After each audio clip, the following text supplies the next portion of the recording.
নারিকেলের নাড়ু খেতে কম বেশি সকলেই খুব পছন্দ করে। আমার তো ভীষণ ভীষণ পছন্দ। নাড়ুর মধ্যে আমার নারিকেলের নাড়ুটাই বেশি পছন্দ অন্যান্য নাড়ুর চেয়ে। এই নাড়ুটা কিন্তু অনেকে বানাতে পারেন না, বানাতে গিয়ে ব্যর্থ হয়ে যান। আজ আমি এ টু জেড আপনাদের দেখিয়ে দিব, প্লাস বলে দিব কিভাবে পারফেক্ট নাড়ু তৈরি করবেন।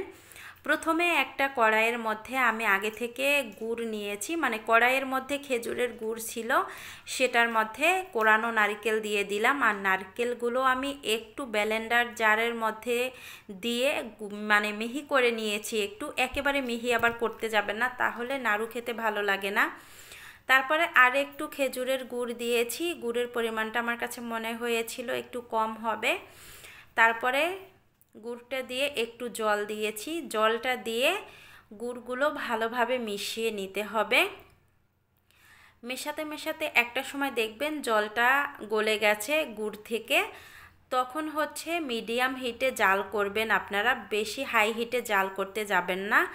আমি প্রায় গুড় দেওয়ার পরে 5 মিনিট জাল করে নিয়েছি। দেখেন জলটা প্রায় শুকিয়ে গেছে, আরও শুকাবে। আপনারা একটা জিনিস এখানে খেয়াল রাখবেন, কখনোই কিন্তু গ্যাসের ফ্লেমটা হাই হিটে দিয়ে জাল করবেন না। অল্প আঁচে জাল করতে করতে একটা সময় দেখবেন যে এই নারকেলটা হয়ে গেছে। আর নারকেলটা হয়েছে কিনা সেটা বোঝার উপায় হচ্ছে এই দেখেন, যখনই আমি নেড়ে নিচ্ছি তখন একেবারে দলা পেকে যাচ্ছে, কড়াইয়েও লেগে থাকতেছে না। এ পর্যায়ে বুঝবেন যে একেবারে পারফেক্টভাবেই তৈরি হয়ে গেছে নারকেলটা। এবার হচ্ছে নামিয়ে নিতে হবে। আমি নামিয়ে নিচ্ছি। নামিয়ে নেওয়া হয়ে গেছে। এখন এখান থেকে অল্প অল্প নারকেল হাতে নিব। হাতে নিয়ে 2 হাতের তালুতে রেখে একটু ঘুরিয়ে নিলেই সুন্দরভাবে নাড়ুগুলো তৈরি করা হয়ে যাবে।